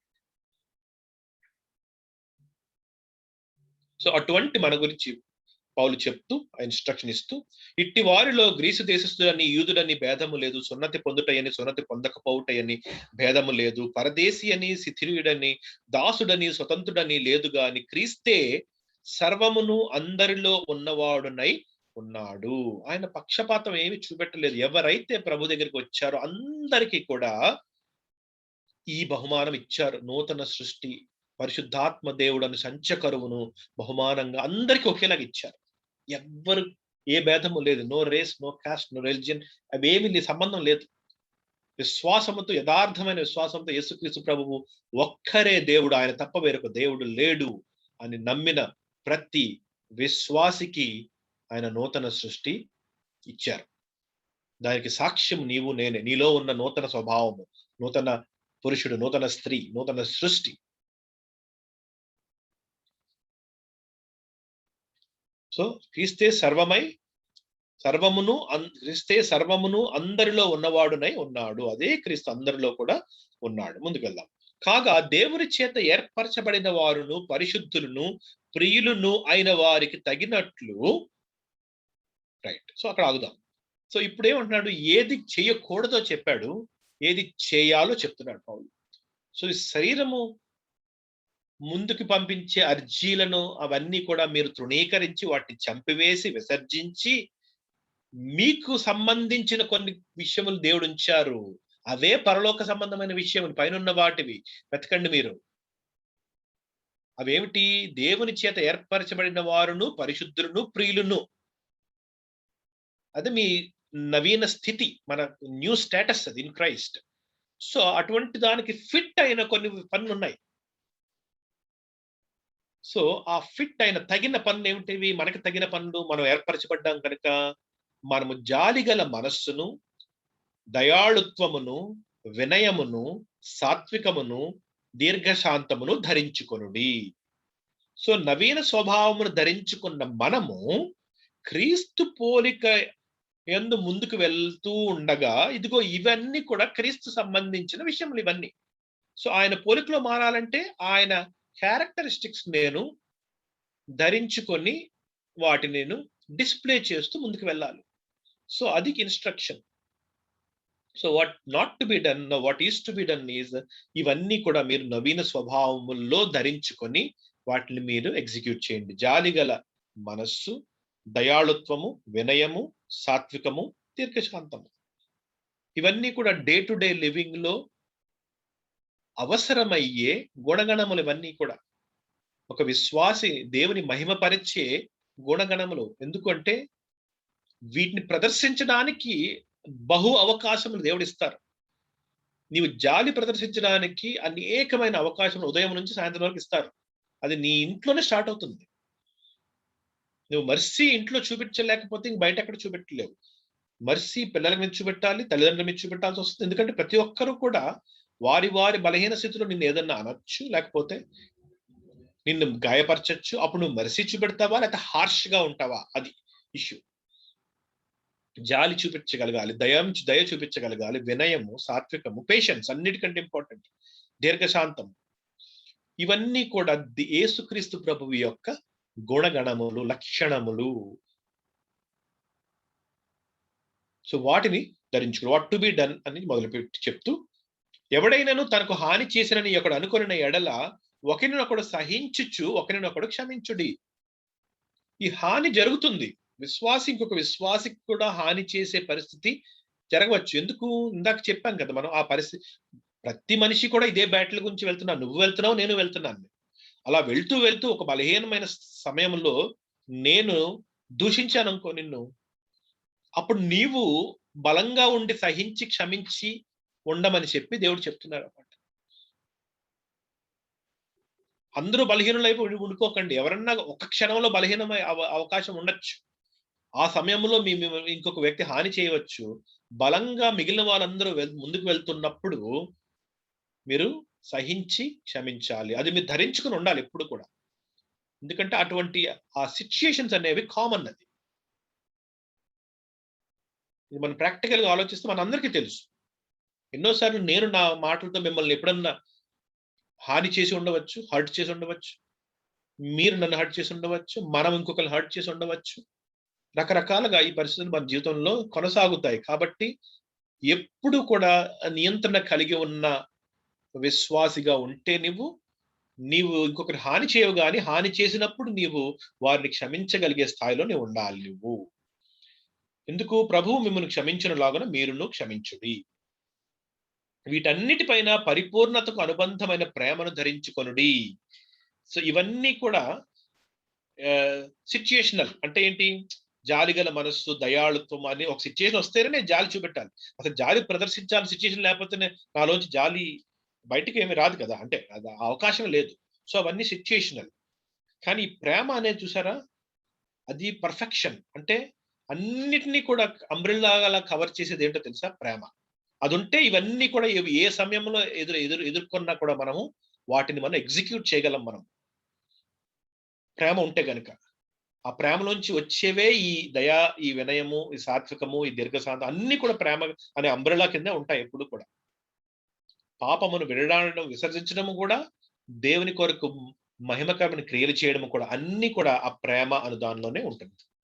అందుకనే ఆ మాటకి వీటన్నిటి పైన పరిపూర్ణతకు అనుబంధమైన అన్న మాట ఉపయోగించాడు పౌలు అక్కడ. పరిపూర్ణత అంటే పర్ఫెక్షన్, సంపూర్ణము, పరిపూర్ణము. అది ప్రేమలోనే ఉంటుంది. సో ఆ ప్రేమను మీరు ధరించుకోండి. అన్ని కూడా ధరించుకొనుడి చూసారా, గమనించారా మీరు? నవీన స్వభావమును మనం ధరించుకున్నాం. ఆ తర్వాత యేసుక్రీస్తు ప్రభువు స్వభావము సంబంధించిన ఇవన్నీ కూడా ధరించుకొనుడి. ప్రేమను ధరించుకొనుడి. ఏమి ధరించుకుంటాం మనం ఆలోచిస్తే? బట్టలు ధరించుకుంటాం మనం కదా. ధరించుకోవడం అంటే ఏంటి? యూజువల్గా క్లోత్సే కదా ధరించుకుంటాం మనం. సో అవేమిటవి? అది విజిబుల్. అది మనం ఏది ధరించుకుంటామో అది అందరికీ కనపడుతుంది. సో ఇప్పుడు మీరు నవీన స్వభావం ధరించుకుంటే మీ నవీన స్వభావం బయటికి కనపడుతుంది. ప్రభువు గుణగణములు ధరించుకుంటే అవన్నీ బయటికి కనపడుతుంది. ప్రేమను ధరించుకుంటే ప్రేమ బయటికి కనపడుతుంది. It's visible. Fruit is visible. ఫలము కంటికి కనపడుతుంది. లోపల దాక్కుని ఉండదు ఫలం ఎప్పుడు కూడా. చెట్టు మీద ఫలం నాకు కంటికి కనబడుతుందా? లేకపోతే చెట్టు మీద ఫలం ఉందని ఊహించుకోండి అంటామా ఎవరికైనా వెళ్ళి? అరే అక్కడ మామిడికాయ ఉందరా ఊహించుకో అంటామా మనం? అరే మామిడికాయ ఉంది చూడు అంటాం మనం, ఉంటే కనుక ఫలం. సో ఫలం ఎప్పుడు కూడా కంటికి కనబడుతూ ఉంటుంది. అందుకనే మనం ధరించుకోవాలి. అవి బట్టలతో పోల్చారు దేవుడు. నీతిని వస్త్రంతో పోల్చారు. నవీన స్వభావం వస్త్రంతో పోలుస్తున్నారు. ప్రభువు యొక్క గుణగణముల వస్త్రంతో పోలుస్తున్నారు. ప్రేమను వస్త్రంతో పోలుస్తున్నారు. ఎందుకు? వస్త్రం అనేది బయటికి విజిబుల్ కనపడుతుంది. మనల్ని కవర్ చేస్తుంది, బయటకి అది కనపడుతుంది. ముందుకెళ్దాం. క్రీస్తు అనుగ్రహించు సమాధానము మీ హృదయములలో ఏలుచుండనీయుడి. సో ఎప్పుడు కూడా హార్ట్ లో ఒక కాన్స్టెంట్ పీస్ ఉండాలి. అంటే కంటిన్యూస్ గా నాకు ఏమి అలజడి లేదు నా హృదయంలో. ఎందుకు? దేవుడు ఇచ్చారు, యేసుప్రభు ఇచ్చారు ఆ పీస్ మనకి. ప్రపంచంలో ఏది ఇవ్వని ఆ శాంతి, అది ఎప్పుడు కోల్పోతాం తెలుసా మనం? అసమాధానము ఎప్పుడైతే మనము ప్రభువుకి విరుద్ధంగా ఒక పాపం చేస్తామో అది కోల్పోతాం మనం. అది ఎవిడెన్స్. ఆ సమాధానానికి ఒకవేళ మనం అవిధేయతలోకి పొరపాటున వెళ్ళినా, కొన్ని క్షణములు కొన్ని పరిస్థితుల్లో వెళ్ళినప్పుడు మనకి ఆ ఎవిడెన్స్ ప్రిక్ చేస్తూ ఉంటుంది అన్నమాట. ఆ సమాధానం కోల్పోతాం మనం. మళ్ళీ తిరిగి ఆ రికన్సిలియేషన్ పొందుకున్నప్పుడు మళ్ళీ తిరిగి మనకి ఆ సమాధానము వస్తుంది. సో సమాధానము లేదు అంటే దెర్ ఇస్ ఎ ప్రాబ్లం. ఎక్కడో ఉంది ప్రాబ్లం, మనం వెతుక్కోవాలి, బయటికి రావాలి అందులోంచి. దావీదు వచ్చాడు కదా, దావీదు చేసిన తప్పు తర్వాత ఏమైపోయింది? కంప్లీట్ గా వెళ్ళిపోయాడు బయటికి, ఒక స్టేజ్ కి. He had to repent and Psalms 51 heartfully, please restore the joy of my salvation. నా రక్షణ ఆనందమును నాకు తిరిగి ఇవ్వు అన్నాడు. ఎందుకంటే ఆ ఆనందం పోతుంది. రక్షణ ఉంటుంది, ఎక్కడికి వెళ్ళిపోద్ది రక్షణ. రక్షణ ఆనందం మాత్రం యూ విల్ లూజ్ ఇట్. అసమాధానం. అందుకనే ప్రభు ఏమంటున్నారంటే, మీరు ఎప్పుడైతే నాలో నివసిస్తూ కన్సిస్టెంట్ గా అలా కొనసాగుతారో మీ సమాధానం అలాగే ఉంటుంది, ఎవరు తీరు దాన్ని. అది మిమ్మల్ని రూల్ చేస్తుంది. అది ఏలుచుండనీయుడి అదనమాట. ఈ క్రీస్తు అనుగ్రహించు సమాధానము మీ హృదయములలో ఏలుచుండనీయుడి. సో ఆ సమాధానం మనది, మనతో పాటు మనకి ఎదురు వ్యక్తిలో ఎవ్వరికి కూడా మనం హాని చేయకుండా వాళ్ళతో కూడా మనం సమాధానంతో మనం ఉంటాము. ఇందుకొరకే మీరు ఒక్క శరీరముగా పిలువబడితిరి. సో విశ్వాసులందరినీ కూడా ఒక శరీరముగా ఎందుకు చేశారు అంటే, ఒకరితో ఒకరు సహృద భావంతో క్షమించుకుంటూ సహించుకుంటూ ప్రభువు గుణగణములకు కనపరుస్తూ మనం ముందుకు వెళ్ళిపోవాలి. విశ్వాస సంఘం గురించి మాట్లాడుతున్నారు, ఫేక్ వ్యక్తుల గురించి కాదు, ట్రూ విశ్వాస సంఘం గురించి ప్రభు చెప్తున్నారు. మరియు కృతజ్ఞులై ఉండు. ఎప్పుడు కూడా ఆ కృతజ్ఞతా భావం ఉండాలి. అందుకనే పౌలు ఒక మాట చెప్తూ, మన హెబ్రీలకు రాసిన పత్రికలో, పౌలు కాదు హెబ్రీ గ్రంథకర్త ఒక మాట అన్నాడు, ఎప్పుడు కూడా మీ నోటి యందు స్తుతి యాగము మీరు ఎల్లప్పుడూ ఉండనీయుడి. ఇట్టి యాగములు దేవునికి ఇష్టమైనవి. యాగములెన్ని? 3 కదా. ఒకటి శరీర సంబంధమైనది, అంటే ఈ లోకానికి కన్ఫామ్ అవ్వకుండా ఎప్పుడు కూడా రెన్యూ చేసుకుంటూ మన శరీరాన్ని యాగముగా ప్రభువుకి ఇవ్వాలి. నోటితో మన స్తుతులు అర్పిస్తూ యాగం చెయ్యాలి.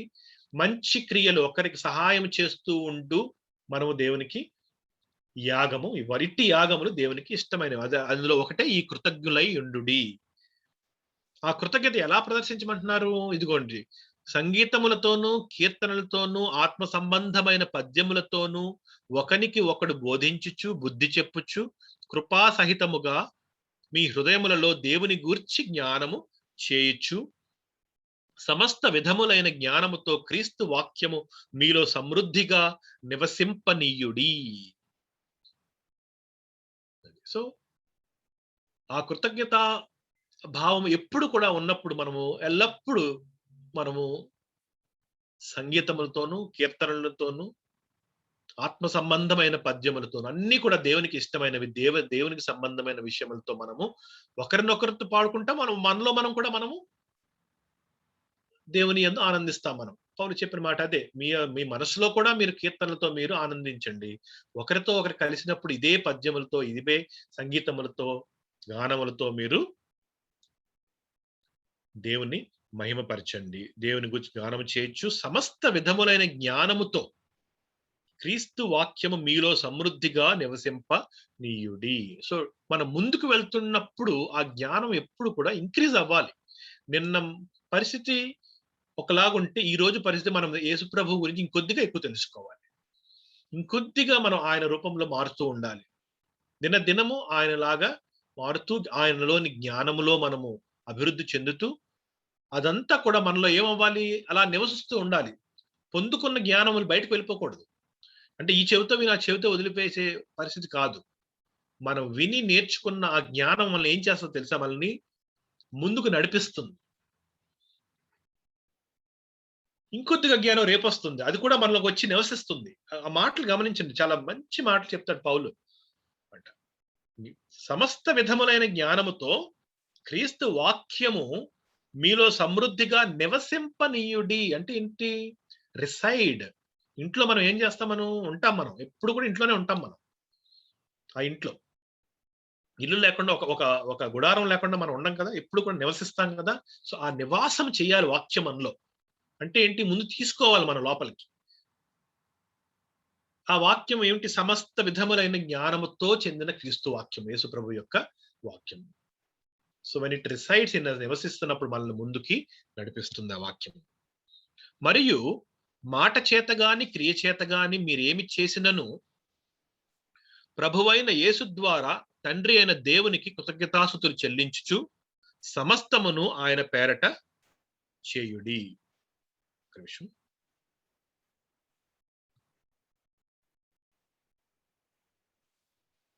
మరియు మాట చేత గాని క్రియ చేత గాని మీరు ఏమి చేసినను.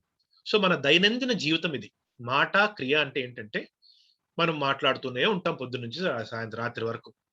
ఏదో ఒక పని చేస్తూనే ఉంటాం. అది మనకు అందరికీ తెలుసు. అది ప్రాక్టికల్ ట్రూత్స్.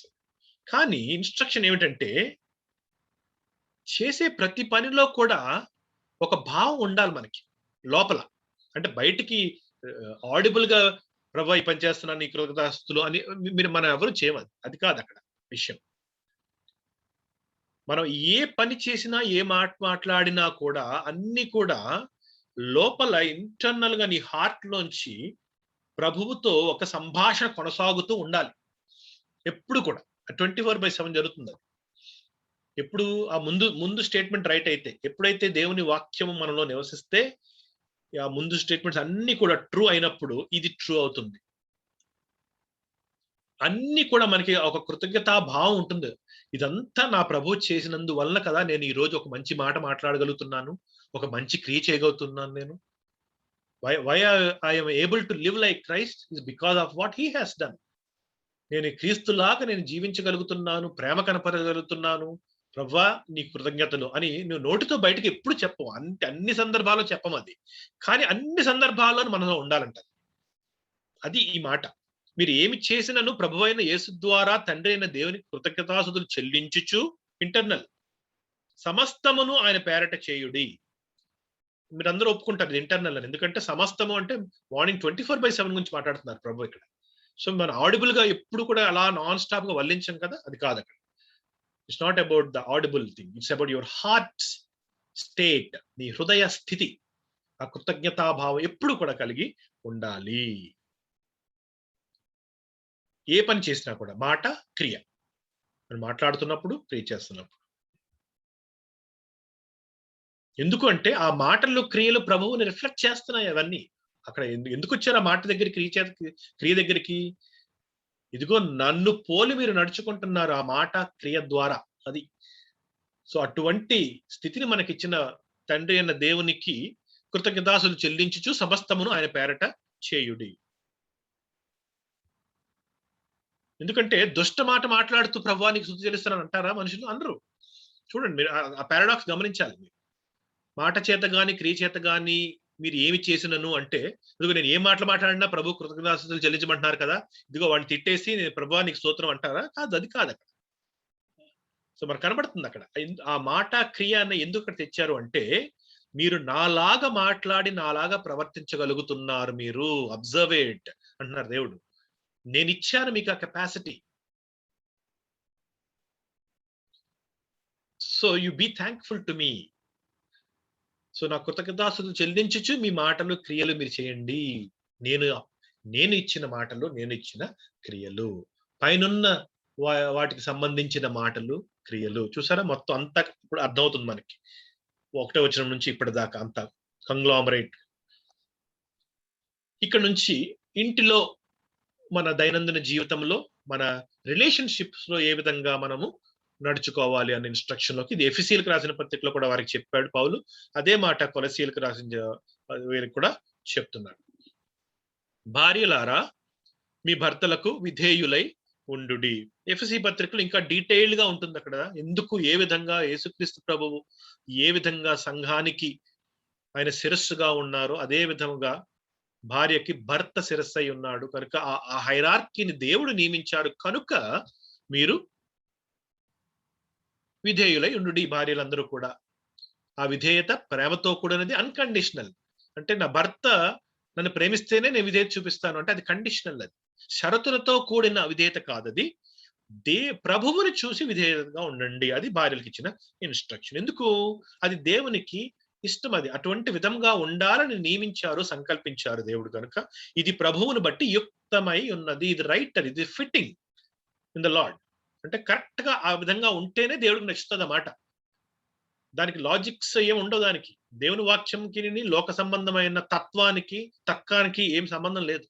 తర్కముతో ఆలోచించి ఇదిగో మేము నీలాగే ఉన్నాము కదా, అందరం ఈక్వల్ కదా, ఎవరు ఎందుకు విధేయులై ఉండాలి, ఆ తర్కంలోకి వెళ్తే అది నాశనానికి దారితీస్తుంది.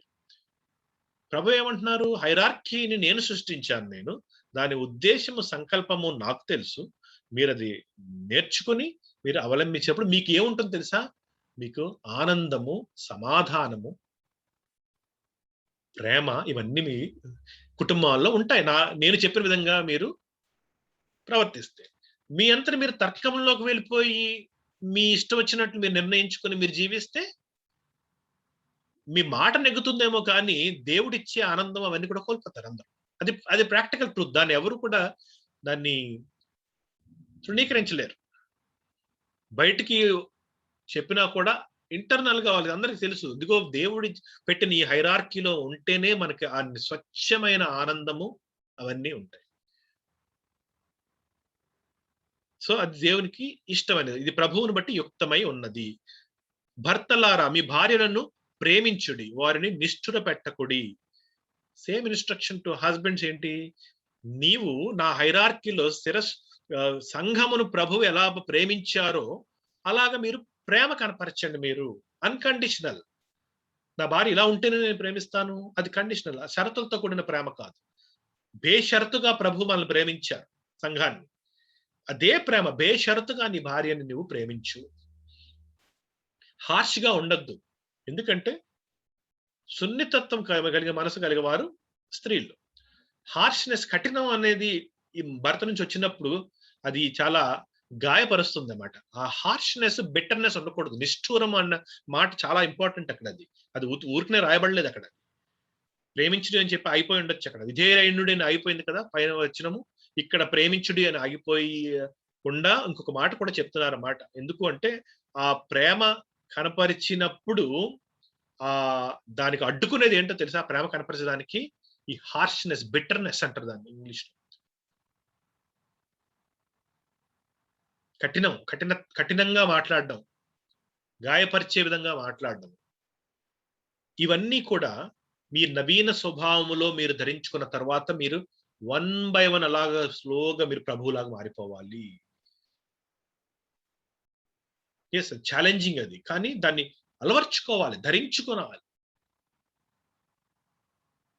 ప్రాక్టికల్ గా జరగాలి ఇది. నేను కూడా ఇటు మాటగా చెప్పట్లేదు, నేను నా జీవితంలో అవలంబించి రుచి చూసి తెలుసుకున్నాను ఇది. నేను ఎంత మధురమో ఇది. ఇట్ విల్ కమ్ అదన్నమాట. మనం ఆ నిలబడితే ఆ ఆనందము, ఆ సంతోషము, ఆ ప్రేమ, ఆ సమాధానం, అవన్నీ కూడా కుటుంబంలో ఉంటాయి. అందుకని ఇవన్నీ real instructions in the life. ఇవన్నీ చాలా మంది అంటారు బైబిల్లో చాలా ఉంటాయండి, అన్ని మనం చేయగలమా? అలాంటి కాదు, అలాంటి చెత్త మాటలు మాట్లాడకూడదు, విశ్వాసాలు అసలు మాట్లాడకూడదు. అన్నీ కూడా సాధ్యము. శక్తి పరిశుద్ధాత్మ దేవుడు క్రీస్తు మనలో ఉండి నడిపిస్తారు. ఏమి అడుగుతున్నారు అంటే నీ కమిట్మెంట్ ఏది అని అడుగుతున్నారు అన్నమాట. ఈ అధ్యాయం అంతా కూడా మన కమిట్మెంట్. అన్ని కూడా ఇన్స్ట్రక్షన్ ఎవరికి? నువ్వు చెయ్యి, చంపివేయి, విసర్జించు, తృణీకరించు, విధేయులయ్యుండు, ప్రేమించు. ఎందుకు ఇవన్నీ ఎవరికి చెప్తున్నారు? ఇవన్నీ మనకి ఇన్స్ట్రక్షన్స్. అంటే కమిట్మెంట్ పర్సనల్ గా రావాలన్నమాట, నా నుంచి, నీ నుంచి. సో వారిని నిష్ఠుర పెట్టుకోండి, ప్రేమించుడి భార్యలను. నెక్స్ట్ ఎవరు? పిల్లలు. నెక్స్ట్ థర్డ్ ఎంటిటీ కుటుంబంలో భార్య, భర్త, పిల్లలు. పిల్లలారా, అన్ని విషయములను మీ తల్లిదండ్రుల మాట వినుడి, ఇది ప్రభువుకు బట్టి మెచ్చుకొన తగినది. సో ఇది పిల్లలకి డెఫినెట్ గా. ఇది ఇక్కడ పిల్లలు ఎవరు లేరు కానీ మామూలుగా చెప్తున్నాను నేను. ఈ పిల్లలకి నేర్పించేటప్పుడు ఇది మనం నేర్పించాలి. పిల్లలు, మీరు ఎట్టి పరిస్థితుల్లో తల్లిదండ్రులను అవమానపరచవద్దు. నా పిల్లలకి అదే చెప్పాను, ముందు నుంచి అదే చెప్తాను అన్నమాట. తల్లిదండ్రులు తప్పు చేయొచ్చు, అలా అని చెప్పేసి తల్లిదండ్రులు పర్ఫెక్ట్ గా ఉన్నారు అని కాదు. పిల్లలు కూడా అదే నేర్పించాలి. బేషరతుగా తల్లిదండ్రులను మాట వినాలి. నా మమ్మీ డాడీ బాగా ఉంటే అప్పుడు వింటాను నేను, వాళ్ళు కూడా తప్పులు చేస్తున్నారు కదా అందుకని నేను విన్ను, అది కాదు. వారికి నేర్పించేటప్పుడే ఇది దేవుడిచ్చిన ఆజ్ఞది. బేషరతుగా తల్లిదండ్రులు అన్నికి ఎక్కడ కూడా కండిషన్లు ఉండకూడదు ఈ ఇన్స్ట్రక్షన్స్ లో. మీ తల్లిదండ్రుల మాట వినుడి. ఎందుకు అంటే దేవునికి అది ఇష్టం. అది పిల్లలు తల్లిదండ్రులను గౌరవించడం అనేది దేవునికి ఇష్టం. ఇప్పుడు తండ్రికి పిల్లలకి రిలేషన్షిప్ నేను ఇప్పుడు ఇక్కడ ఆలోచిస్తాను. నేను ఎందుకు తల్లి అనే మాట లేదు అన్న ఒక మాట ఉంటది. అంటే అన్ని చెప్పారు ప్రభు, భార్య, భర్త, పిల్లలు, అన్ని పిల్లలు టువర్డ్స్ తల్లిదండ్రులు అని చెప్పారు. ఇక్కడ పిల్లల దగ్గరికి వచ్చేసరికి తల్లిదండ్రులారా మీ పిల్లల మనసును అని రాయలేదు. తల్లి కనపడదు ఇక్కడ కాంటెక్స్ట్ లో. మీరు అబ్జర్వ్ చేశారో లేదో? ఇది it's only instruction to fathers. So తండ్రులారా మీ పిల్లల మనసును కృంగకుండున్నట్లు వారికి కోపము పుట్టింపకుడి. నాట్ షూర్ మరి పౌలు తల్లిదండ్రులారా అని ఎందుకు రాయలేదు, కానీ మోస్ట్ లైక్లీ ఈ కండిషన్, ఈ సిచ్యుయేషన్ ప్రాబబ్లీ ఎక్కువ ఫాదర్స్ దగ్గరే వస్తుందేమో అన్ని కుటుంబంలో. మరి నేను నా లైఫ్ లో అబ్జర్వ్ చేసినట్టు విధంగా అయితే దట్స్ ఫ్యాక్చువల్లీ ట్రూత్. అది ఒక అవకాశము అంటే ఆ ఫోర్సిబుల్ గా పిల్లలకి కోపం పుట్టించే ఆ సిచ్యుయేషన్ తండ్రికి బిడ్డలకి మధ్యలోనే ఉంటుంది. తల్లికి బిడ్డలకి మధ్యలో not necessarily many times or majority of the times. అది సో దట్స్ వై తండ్రులారా అని specific instruction to only the fathers. అది ఓకే. పాయింట్ ఏంటంటే అక్కడ ఎప్పుడైతే మన ప్రవర్తన వల్ల వారికి కోపం వస్తుందో ఆ కోపం వారిని డిప్రెషన్ లో తీసుకెళ్తుంది. అది మనకు కనపడదు. అది మనం అనుకుంటాం, మనం పిల్లలు కోపపడుతున్నారు అనుకుంటాం, కానీ కోపం ఒకటే కాదు. కోపము will lead to distress, depression. కృంగిపోతారు వాళ్ళు లోపల. కోపం బయటకు కనపడుతుంది, లోపల కృంగిపోతారు. ఎవరు చేస్తున్నాము? మనం ప్రేరేపిస్తున్నాం అన్నమాట ఆ కోపాన్ని. అంటే వారు కోపపడే విధంగా మన మాటలు ఉండకూడదు, మన ప్రవర్తన. వాళ్ళని చేస్టైజ్ చేసే విధానం వేరు. అది అందులో ఇవి రాబోయి వాళ్ళకి గద్దించినప్పుడు, వారికి బుద్ధి చెప్పినప్పుడు అది రైట్ గా వెళ్తుంది. కానీ కోపం తెప్పించే ఏంటంటే మనలో ఫాల్ట్ ఉంది. గమనించండి, మనం రైట్ గా ఉండి గద్దించినప్పుడు మనలో ఫాల్ట్ లేదు, వారికి కోపం రాదు. అంటే ఆ కృంగిపోయేటువంటి లాంటి కోపం కాదు. మనలో ఫాల్ట్ ఉన్నప్పుడు then what will happen is వాళ్ళు అంటే వాళ్ళకి రేజ్ వచ్చేస్తుంది అన్నమాట. వాళ్ళు ఒకలాంటి కసి అంటాం కదా, కసిగా వాళ్ళు మారిపోతారు. ఆ కసి వాళ్ళని ఏం తీస్తుందంటే వాళ్ళ డిప్రెషన్ లోకి తీసుకెళ్తుంది లోపల. అది మంచిది కాదు పిల్లలకి. దేవుడు ఏమంటున్నారంటే, తండ్రులు మీరు జాగ్రత్తగా ఉండండి. మీ బిహేవియర్ వల్ల, మీ మాటల వల్ల మీ పిల్లలు ఈ విధంగా కోపపడి కృంగిపోకుండాన్నట్లుగా మీరు జాగ్రత్తగా ఉండండి. మీరు మీరు చెయ్యొద్దు అది మీరు ప్రొవోక్ చేయొద్దు మీరు కోపాన్ని. సో అక్కడతో కుటుంబం అయిపోయింది. నెక్స్ట్ మనం ఎక్కడికి వెళ్తున్నాం? మనం ఇల్లు దాటి ఉద్యోగానికి వెళ్తాం. మనం ఉద్యోగంలో ఎవరుంటారు? యజమాని ఉంటాడు, మనం దాసులు. లేకపోతే మనం యజమాని, మనకెంతో దాసులు ఉంటారు, మన పైన ఇంకొక యజమాని ఉంటాడు. అందరి జీవితంలో, అందరి ఆఫీసులో, అన్ని చోట్ల ఇది కంపల్సరీ. సో దాసులారా అంటే ఎంప్లాయీస్ మనుష్యులను సంతోషపెట్టు వారైనట్టు కంటికి కనపడవలనని కాక ప్రభువునకు భయపడుచు శుద్ధాంతఃకరణ గలవారై శరీరమును బట్టి మీ యజమానులైన వారికి అన్ని విషయములలో విధేయులై ఉండుడి. సో ఎంప్లాయర్ నీకు కొన్ని మాటలు చెప్పాడు, కొన్ని పనులు చెప్పాడు కాబట్టి ఆ ఎంప్లాయర్ చూస్తున్నంతసేపు నేను పనిచేస్తాను, ఆ ఎంప్లాయర్ వెళ్ళిపోయిన తర్వాత నా ఇష్టం వచ్చినట్టు నేను పని చేస్తూ గడిపేస్తాను అని అనుకుంటే అది తప్పంటున్నారు దేవుడు. ఎందుకు అంటే ఆ ఎంప్లాయర్ కొన్ని క్షణాలు నేను గమనిస్తూ వెళ్ళిపోతున్నాడు, కానీ అసలు ద రియల్ ఎంప్లాయర్ అయిన నేను, అందరికీ యజమాని అయిన నేను ఎల్లప్పుడూ నిన్ను గమనిస్తాను. నీవు అక్కడ ఉన్నది నా బట్టి ఉన్నావు, నీ యజమాని బట్టి కాదు. సో నువ్వు చేసే పని నేను నాకు చేస్తున్నట్టుగా నేను చూస్తున్నాను. ఇప్పుడు చూడండి, చాలా మంది ఉద్యోగాల్ని చాలా తేలిగ్గా తీసుకుంటారు. అంటే క్రైస్తవులు ఉద్యోగాలు చేయడము అంటే క్రైస్తవులు అందరూ కూడా అన్ని వదిలిపెట్టి దేవుని పనే చేయాలి, ఇది కాదు అసలు. ప్రభు ఏమంటున్నారంటే అందరూ అన్ని చేయాలి. అంటే ఉద్యోగంలో ఉన్నవాడు దేవుని పని చేయాలి, పూర్తిగా దేవుని పని ఉన్నవాడు దేవుని పని చేయాలి. అన్ని పనే, ఏది ఇంకొక దానికి తక్కువ పని కాదు. ఉద్యోగం చేస్తున్నంత మాత్రాన ఇదేమి తక్కువ పని కాదు, సమయం వృధా చేసేస్తున్నాడు అని కాదు. ఎందుకో చెప్తాను. కారణం ఏమిటి అంటే చేసే ప్రతి పనిలోనూ దేవుడు మహిమ పొందుతారు. ఎందుకంటే ఆ పనిలో దేవుని యొక్క గుణగణములు మనము డిస్ప్లే చేసే అవకాశం ఉంటుంది. అవి చేయకపోతే ప్రాబ్లం, కానీ నీవు చేసే దైనందిన ఉద్యోగంలో, లోకరీత్యా చేసే ఉద్యోగంలో నీవు ప్రభువుని కనపరిచే గుణగణములను నీవు డిస్ప్లే చేస్తున్నప్పుడు, బయట కనపరుస్తున్నప్పుడు అవన్నీ కూడా దేవునికి మహిమకరంగా ఉంటాయి. అదే చెప్తున్నారు దేవుడు. మీరు ఏం చేయాలి? మీరు మనుష్యులను సంతోషపెట్టువారుగా పని చేయొద్దు. అక్కడ పని చేయండి, నన్ను సంతోషపెట్టండి ఆ పని చేసి. అంటే ఏంటి? మనము చేస్తున్న ఈ లోక సంబంధమైన ఉద్యోగములలో దేవుడు మహిమ పొందుతున్నారు, దేవుడు సంతోషపడుతున్నారు. మనం చేసే పని రీతి చూడ, పని బాగా చేయమంటున్నారు, కష్టపడి పని చేయమంటున్నారు, యజమానికి లాభం వచ్చేలా పని చేయమంటున్నారు, రైట్ వేలో. చూడండి, ఇప్పుడు సెంటెన్స్ మళ్ళీ చదువుతాను, మీకు అర్థమవుతుంది. దాసులారా మనుష్యులను సంతోషపెట్టు వారైనట్టు కంటికి కనపడవలనని కాక, ఎందుకంటే మనుషులు అంటే యజమాని, ప్రభువునకు భయపడచ్చు అంటే ప్రభువునికి ఆ రెవరెన్స్ ఇస్తూ, శుద్ధాంతఃకరణం గలవారై అంటే సిన్సియర్ హార్ట్, అంటే నేను ఈ పని చేస్తుంది ఎవరి కోసమో కాదు, నేను పని చేయాలి, నా ప్రభువు నాకు ఆజ్ఞాపించారు కనుక చేస్తున్నాను. శరీరమును బట్టి మీ యజమాని అయిన వారికి అన్ని విషయములలో విధేయులై ఉండుడి. సో క్లీన్ హార్ట్ తో దేవునికి చేస్తున్నట్లుగా మనం ఉద్యోగం చేస్తున్నాం అంతే. అందరం కూడా మన ఉద్యోగాలన్నీ అంత ఇంపార్టెంట్, అంత ప్రెషియస్. దేవుడు వాటిని ఈ విధంగా చూస్తారు. ఇది గమనించండి, నేర్పించండి కూడా అందరికీ. ఉద్యోగాలు చేసేవారు అందరికీ కూడా, క్రైస్తవులో ఉద్యోగాలు చేస్తుంటే వారి ఉద్యోగము దేవుడు ఏ విధంగా చూస్తారో ఈ వచనంలో మనకు తెలుస్తుంది స్పష్టంగా. He wants us to work in a sincere way in all our duties and he wants us to work as well. ఎవడు కూడా ఐడిల్ గా ఉండి భోజనం సంపాదించుకోవద్దు. పౌలు ఇన్స్ట్రక్షన్ అది. పని చేసి ఏ పని అన్నా సరే పని అనేది కంపల్సరీ.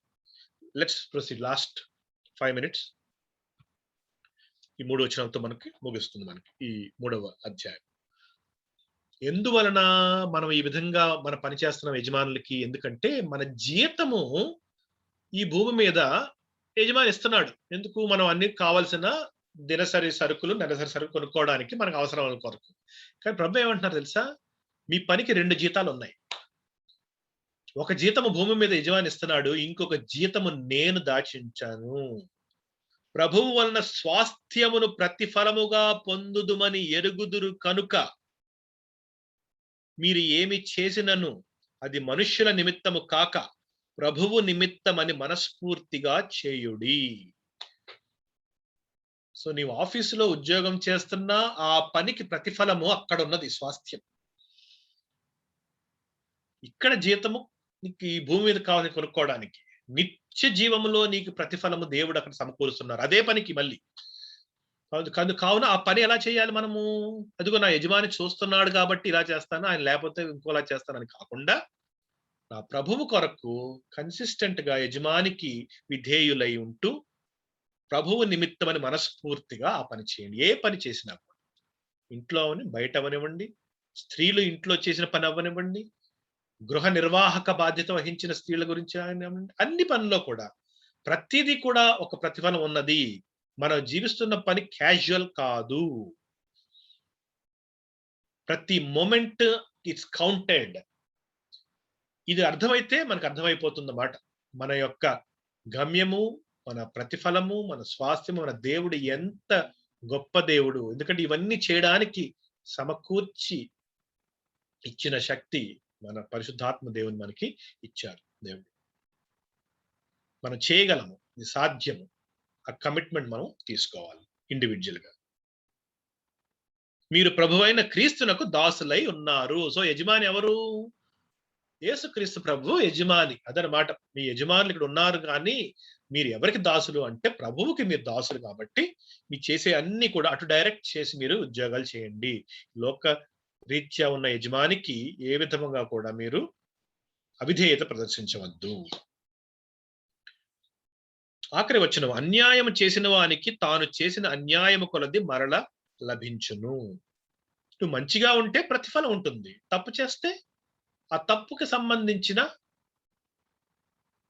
ప్రతిఫలము ఉంటుంది. ఎలా చేస్తే అలాగే తిరిగి వస్తుంది. What you so that you will reap. అన్యాయం చేస్తే అన్యాయం కొలది మళ్ళీ లభిస్తుంది బ్యాక్. అది అన్యాయం చేసిన వానికి తాను చేసిన అన్యాయము కొలది మరల లభించును. పక్షపాతము ఉండదు. దేవుడు ఎక్కడ కూడా పక్షపాతము చూపించరు. నీవు విశ్వాసమైనా సరే, నేను అన్యాయం చేస్తాను ఉద్యోగంలో అంటే దేవుడు ఏం చేస్తారు? చాస్టైజ్ చేస్తారు. అంటే నిన్ను గద్దిస్తారు. ఎలాగా? నీకు అన్యాయం జరుగుతుంది గ్యారంటీగా. అదే లేదండి నాకు అన్యాయం జరగకూడదు, నేను ప్రభువు బిడ్డనండి అంటే, కాదు బాబు, నువ్వు ప్రభు బిడ్డవే, కానీ నీవు అన్యాయం చేశావు కాబట్టి నువ్వు చేసిన దానికి ప్రతిఫలంగా అదే వస్తుంది. సో ప్రభు ఏమంటున్నారంటే, నీ డే టు డే లైఫ్ లో నేను ఇచ్చిన ఇన్స్ట్రక్షన్ నీకు ఎంత ఇంపార్టెంట్ అవ్వాలి? నువ్వు నా అంబ్రెల్లా కింద రావాలి. నువ్వు అంటే నేను ఇక్కడ నిన్ను ఒక ఆశ్రయ దుర్గములోకి నేను తీసుకొచ్చినప్పుడు నీవు ఆశ్రయంలో ఉండి, అప్పుడు నీకు ఆశ్రయం ఉంటుంది. నువ్వు బయటకు వెళ్ళిపోతానంటే ఆ బయట ఏముంది? ఆశ్రయం లేదు అక్కడ. అంటే అర్థం ఏంటంటే అక్కడ హాని జరిగే అవకాశం ఉంది. సో నేను అన్యాయం చేస్తానని చెప్పేసి నేను అంబ్రెల్లా నుంచి బయటకు వెళ్ళాను. ప్రభు ఏమంటున్నారంటే, నువ్వు అంబ్రెల్లాలో లేవు కాబట్టి నీకు అన్యాయం ప్రతిగా అన్యాయం జరుగుతుంది. నేను వచ్చి లాగను నిన్ను అర్జెంటుగా. నువ్వు ప్రభువా నేను నిన్ను విశ్వసించాను కాబట్టి. సో ప్రతిఫలం ఉంటుంది. జాగ్రత్తగా ఉండాలి. మనం చేసేదానికి ప్రతిఫలం ఉంటుంది. ఇక్కడే ఉంటుంది. మనం తప్పు చేస్తే క్షమాపణ దొరుకుతుంది, కానీ ప్రతిఫలం ఆపరు కదా. అంటే నేను ఇప్పుడు విశ్వాస అయిన వాడు వెళ్ళి ఒక తప్పు పని చేస్తే దానికి సంబంధించిన ఆ పర్యావసానం, ఎగ్జాక్ట్ వర్డ్ దొరకట్లేదు. ఎస్, పర్యావసానము అది కంపల్సరీ దేవుడు తీనంటున్నారు. అది రాకుండా ఉండాలంటే నీవు ఈ అంబ్రెలా నుంచి దాటి బయటకు వెళ్ళొద్దు. నేనిచ్చే ఈ ఆశ్రయ దుర్గము నుంచి వెళ్ళొద్దు. నువ్వు నా దాగుచోటు నీవే అంటే దాక్కో ఇక్కడికి వచ్చి. అప్పుడు నీకు అవి జరగకుండా నేను చూస్తాను. ఏది హాని జరగకుండా. ట్రబుల్ వేరు. ప్రభువునందు ఉండే యేసుక్రీస్తు ప్రభు నమ్ముకున్నందుకు వచ్చే ట్రయల్స్ అండ్ ట్రిబులేషన్స్ అవి కాదు ఇక్కడ మనం మాట్లాడేది. మన చేతితో మనం చేసుకునే హాని అన్నమాట. మన కొరకు అన్యాయం చేసిన వానికి తాను చేసిన అన్యాయం కొలది మరలా లభించును. ఎందుకు మాట వచ్చింది ఇక్కడ? ఆ పైన యజమాని దాసుడు రిలేషన్ గురించి మాట్లాడుతున్నాము కనుక, ఆ రిలేషన్షిప్ లో మనం తప్పు చేస్తే నీవు కూడా ఆ హానికి పాత్రుడు అవుతావు. నువ్వు కనుక నీవు విధేయుడై ఉండి నీ పని నువ్వు సక్రమంగా నిర్వర్తించి దేవునికి మహిమ సమకూర్చు. ఆ మాటతో రిలేషన్షిప్స్ అన్ని కూడా పౌలు ఉపదేశిస్తూ ప్రతి ఇంట్లో ఉన్న భార్య, భర్త, పిల్లలు, తండ్రి పిల్లలు, దాసులు, యజమానులు అన్ని కూడా, ఎందుకంటే అంత ప్రాక్టికల్, అంత డే టు డే లివింగ్ ప్రభు మన కొరకు అమర్చారు. మనం ఏ విధంగా మనం జీవించాలి, ఎందుకు జీవించాలి అన్ని కూడా చెప్పారు. మన నిరీక్షణ ఏమిటి? మనం మహిమలో ఆయన యందు ప్రత్యక్షపరచబడబోతున్నాం. మన జీవం అక్కడ దాచిపెట్టబడి ఉన్నది. అది వచ్చే వరకు ఈ ప్రభువుతో లేపబడిన వారమైన నీ నూతన సృష్టిలో ఆయన నవీన స్వభావము పొందుకొని ఆయనలాగా మారుతూ ఒక రోజున కంప్లీట్ గా పూర్ణమైన మహిమ లోకి మనము వెళ్ళిపోబోతాం. అది నిరీక్షణతో కొనసాగుతూ మనము జీవించాలి. ఇది పౌలు ద్వారా ప్రభు మనందరికి ఇచ్చిన ఉపదేశం. దీంతో మనం బైబిల్ స్టడీ ఈ రోజు ముగించుకుందాము. ప్రభు ఆయన వాక్యమును విన్న మనలందరినీ కూడా దీవించును గాక. ఆమేన్. ఆమేన్. థాంక్యూ అన్న.